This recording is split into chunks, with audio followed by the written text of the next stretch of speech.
Exorcism ये तब किया जाता है जब किसी इंसान के शरीर में शैतान प्रवेश कर जाता है। कोई बुरी आत्मा किसी इंसान के शरीर में रहने लगती है और धीरे धीरे करके वो आत्मा उसी इंसान को अंदर से खाने लगती है।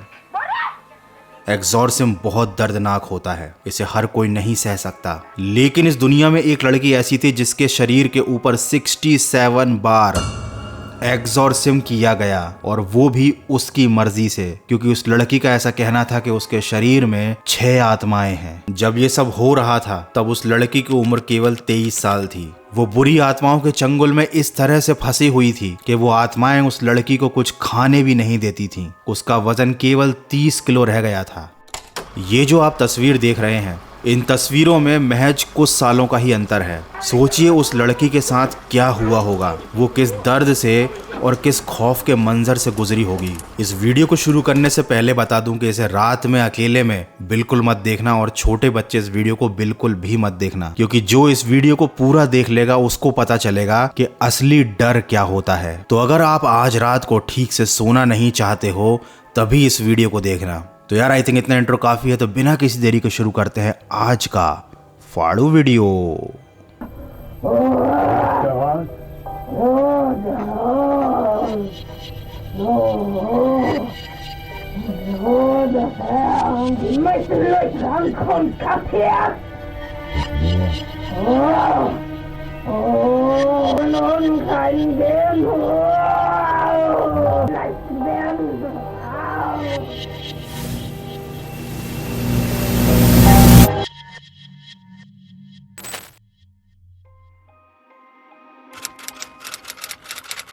इस लड़की का नाम था एनीलिसे मिशेल, जिसका जन्म हुआ था 21 सितंबर 1952 में।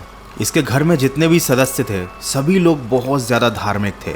वो भगवान पर भी विश्वास रखते थे और भूतों पर भी। 16 साल की उम्र तक एनीलिसे के जीवन में सब कुछ ठीक चलता रहा। स्कूल के बाद उसने कॉलेज जाना शुरू किया, लेकिन साल 1968 में एक दिन एनालिस के साथ कुछ अजीब घटना हुई। वो अजीब हरकतें करने लगी, चीज़ों को अचानक घूरने लगी, वो कभी भी बेहोश हो जाती थी। उसके बर्ताव में इतना ज़्यादा चेंजेस आ गए थे कि उसके घर वाले और उसके दोस्त बहुत ज़्यादा परेशान हो गए थे। जब डॉक्टर्स ने चेक किया तो पाया कि एनालिस को एक बीमारी है जिसका नाम था टेम्पोरल लोब एपिलेप्सी। ये एक तरह की मिर्गी होती है जिसमें दौरे आते हैं और मरीज बहुत अजीब सा बिहेव करता है। करीब 5 साल तक एनालिस का इलाज चलता रहा, लेकिन डॉक्टर उसकी इस बीमारी को ठीक नहीं कर पा रहे थे, और एनालिस को जो दौरे पड़ते थे वो दिन ब दिन और ज्यादा भयानक होते जा रहे थे। 5 साल बीत चुके थे। एक रात जब एनालिस सोई थी तब उसे अचानक महसूस हुआ कि कोई उसके सीने पर बैठा हुआ है। उसके घर वाले डर गए, तुरंत डॉक्टर को बुलाया गया, लेकिन डॉक्टर को लगा कि शायद ये कोई नॉर्मल सा दौरा है, और इसीलिए एनालिस को इंजेक्शन देकर सुला दिया। एनालिस का इलाज चल रहा था, उसको लगातार दवाइयां दी जा रही थीं। वो हमेशा घर के अंदर बंद रहती थी, अजीब सा बिहेव करती थी। अब वो एक नॉर्मल लड़की नहीं रह गई थी, उसकी लाइफ पूरी तरह से खराब होती जा रही थी। वो हमेशा अपनी माँ को बताने की कोशिश करती थी कि वो जब भी बिस्तर पर लेटती है उसे बिस्तर के अंदर से अजीब आवाजें आती हैं। उसे अपने घर में घूमते हुए शैतान दिखाई देते हैं जो उसको नर्क में ले जाने के लिए आए हैं। लेकिन एक दिन कुछ ऐसी घटना हुई जिसने एनालिस की और उसके घर वालों की जिंदगी हमेशा के लिए बदल दी। एक दिन एनालिस अकेली अपने कमरे में बैठी हुई थी और वो वर्जिन मैरी की मूर्ति को घूर रही थी। उसकी माँ ने पीछे से ये सब होते हुए देखा। तभी अचानक एनालिस पलटी और उसने अपनी माँ को घूरना शुरू कर दिया। उसकी माँ ने देखा कि एनालिस की आंखें पूरी तरह से काली हो चुकी हैं, बिल्कुल एक डीमन की तरह।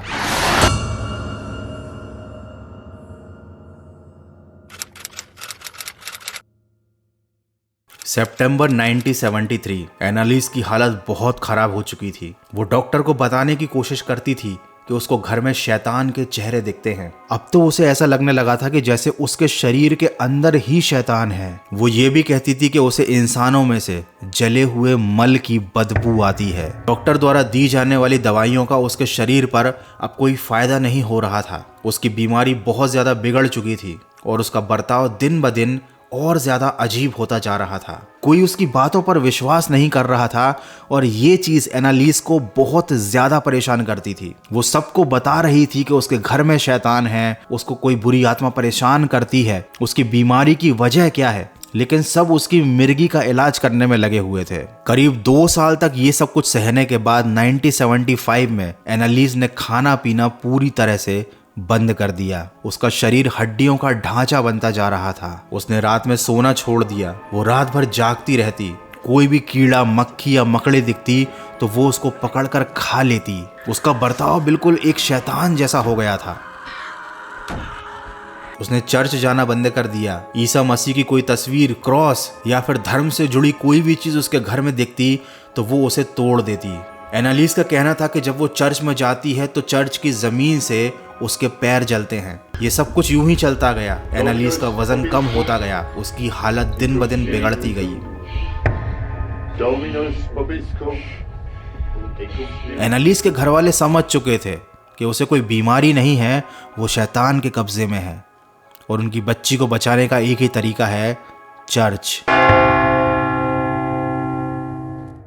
सबसे पहले उन्होंने एस्ट्रो ओड नाम के एक शख्स को घर पर बुलाया। एस्ट्रो चर्च में ही काम करता था और चर्च के फादर्स की एग्जॉर्सिज्म में ये मदद भी करता था। जब एस्ट्रो घर आया तो उसने देखा एनालिस फर्श पर पड़ी हुई है। एस्ट्रो को देखते ही एनालिस ने फर्श पर पेशाब कर दिया उसी के सामने।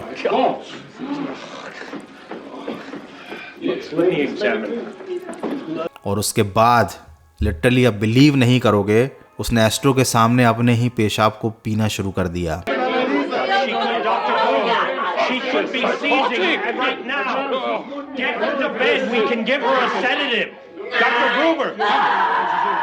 ये देखकर एस्ट्रो समझ गया कि वाकई में कुछ तो गड़बड़ है। एस्ट्रो ने जब ये पूरी घटना चर्च के फादर्स को बताई तो कैथोलिक चर्च के बिशप जोसेफ स्टेंगल ने अपने एक और साथी के साथ मिलकर एनालिस के ऊपर एग्जॉर्सिज्म परफॉर्म करना शुरू किया। इस दौरान वो अजीब सी आवाज में गुर्राती थी। वो कभी इंग्लिश में बात करती थी,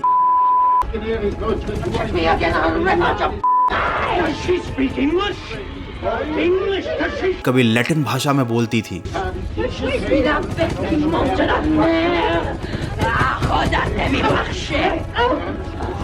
और कभी ऐसी भाषा में आवाजें निकालती थी जो शायद इस दुनिया की थी ही नहीं।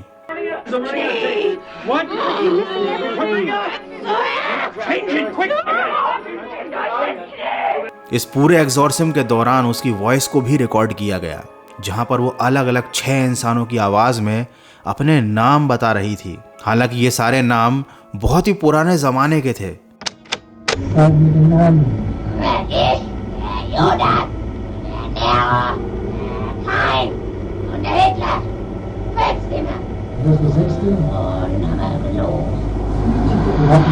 उसके अनुसार ये सारी आत्माएं एनालिस को नर्क में ले जाने के लिए आई थीं और अब उसके शरीर में बस गई हैं।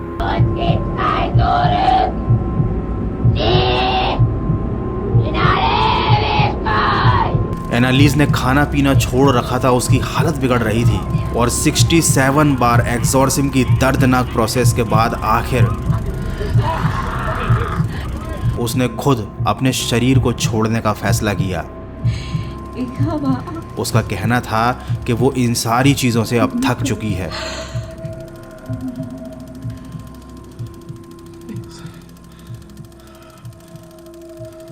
वो अब शैतान से और ज्यादा नहीं लड़ सकती।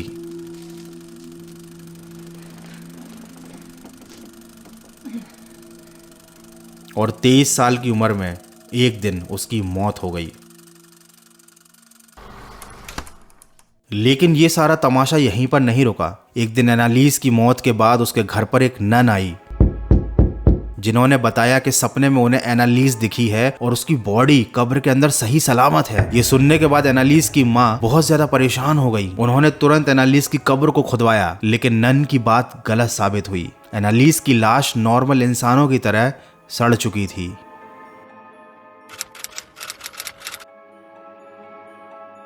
अब बात करते हैं कि क्या वाकई में एनालिस के साथ ये जो कुछ भी हुआ ये कोई पैरानॉर्मल एक्टिविटी थी या फिर ये इंसानों की एक छोटी सी भूल थी। मैं आपको एक सिचुएशन देता हूँ। सोचिए आपको एक ऐसी बीमारी हुई है जो थोड़ी सी वियर्ड है, हर किसी को नहीं होती, लेकिन बचपन से ही आपके आसपास का माहौल ऐसा रहा है जहाँ पर भूत प्रेत शैतान इस तरह की बातें की जाती हैं। आप इन सब बातों पर पूरी तरह से विश्वास भी रखते हो और एक दिन आकर कोई आपको ये कहे कि ये जो तुम्हें बीमारी है इसकी वजह है एक आत्मा जो तुम्हारे शरीर के अंदर है, तो हो सकता है कुछ दिनों की तकलीफ सहने के बाद जब डॉक्टर्स की दवाइयां काम ना करें तो तुम ऐसी बातों पर विश्वास रखने लगो। You have to remember, this is not a psychic thing. This is the body, the mind, the spirit. Everything is involved in this. Everything is possessed, for lack of a better word. और जब इंसान ऐसी बातों पर विश्वास रखना शुरू करता है तब उसकी हालत और ज्यादा खराब होती जाती है, क्योंकि उसको यकीन हो जाता है कि अब शैतान से उसे कोई बचा नहीं सकता। देखो, ये हमारी विल पावर, हमारा माइंड है जो हमारे शरीर को सारे सिग्नल्स भेजता है। किसी इंसान के हाथ पैर बांध कर, उसकी आंखों पर पट्टी बांध कर उसे अगर एक नॉर्मल सुई चुभो दी जाए, ये बोलकर कि ये सुई जहरीली है, तो बिना जहर के भी उस इंसान की मौत हो जाती है। और ये चीज साइंटिफिकली प्रूव्ड है। आप अपने दिमाग में जो बातें डालेंगे आपका शरीर वैसे ही रिएक्ट करेगा। और मुझे ऐसा लगता है कि एनालिस की जो पेरेंटिंग हुई थी बचपन से, वो बहुत ही कट्टर कैथोलिक परिवार में हुई थी, जिसकी वजह से उसको गॉड पर, डीमंस पर, इन शैतानी शक्तियों पर और वो 6 आत्माएं जिनका नाम ले रही थी उनकी कहानियों पर पूरा विश्वास था। एनालिस को लगता था कि वाकई में कुछ शैतान आए हैं उसको नरक में ले जाने के लिए। मे बी ये चीज सच भी हो सकती है, क्योंकि जो सहता है वही समझता है, लेकिन ये भी तो एक पॉसिबिलिटी है कि एनालिस को कोई मेंटल प्रॉब्लम थी। जिस मेंटल प्रॉब्लम से वो गुजर रही थी उस दौरान उसको इन भूत प्रेत और एग्जॉर्सिज्म जैसी चीजों के साथ उलझा दिया गया। वो खुद भी सिचुएशन को नहीं समझ पाई और उसके पेरेंट्स ने मेडिकल हेल्प तो ली ही नहीं। अगर उसे प्रॉपर ऑब्जर्वेशन में रखा जाता, ठीक से खाना दिया जाता, तो शायद एनालिस बच सकती थी। एनीवे, मुझे कमेंट करके जरूर बताना कि तुम्हें क्या लगता है। देखो, ये कहानी इतनी फेमस है कि इसके ऊपर हॉलीवुड में मूवी भी बन चुकी है, लेकिन जब भी मैं इस कहानी के बारे में स्टडी करता हूं तो मुझे यही लगता है कि इसके 2 पहलू हैं। एक पहलू जो पैरानॉर्मल है, जिसे हम नहीं समझ सकते, और दूसरा पहलू है साइंटिफिक, जिसे एनालिस के पेरेंट्स ने नहीं समझा। हाँ, उन्होंने शुरुआत में एनालिस को डॉक्टरों को दिखाया, लेकिन तब तक वो जिंदा भी रही। और जब से वो चर्च के चक्कर में पड़ गए, ये झाड़ फूंक और एग्जॉर्सिज्म के चक्कर में पड़ गए, उसके बाद से उस बच्ची की हालत बिगड़नी और ज्यादा खराब हो गई। एनीवे, आप मुझे कमेंट करके बताना क्या लगता है आपको ये कहानी सुनने के बाद। एनालिस के साथ जो हुआ, क्या वो ठीक था? क्या वाकई में उसके ऊपर कोई शैतान हावी था? उसके शरीर में 6 आत्माएं थीं? क्या ऐसा एक्चुअली में पॉसिबल है, या फिर ये सब बचपन में सुनाई गई गलत कहानी और अंधविश्वासों का नतीजा है, जो बड़ी होकर वो बच्ची भूतों पर इतना विश्वास रखने लगी कि उसने अपनी बीमारी का इलाज तक करवाने से मना कर दिया। और आप भी इस बात को समझ कर रखिए कि आपका जो बिलीफ है ना, वही आपके लिए अमृत है और वही आपके लिए जहर है।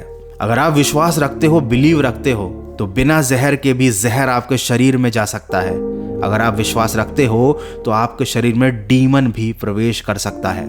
इसीलिए हमेशा सावधान रहो, सेफ रहो, और लाइफ में कोई भी सिचुएशन आए उसके बारे में हमेशा खुले दिमाग से सोचो, तभी आपको सही सोल्यूशन मिलेगा। एनीवे, वीडियो को यहीं पर खत्म करते हैं। That's it for today. I hope कि वीडियो आपको अच्छा लगा होगा। अगर ऐसा वीडियो को लाइक जरूर करना और हाँ, सब्सक्राइब जरूर करना। जल्दी से 4 मिलियन सब्सक्राइबर कंप्लीट करवा दो। मिलते हैं अगले एक और फाड़ू वीडियो में।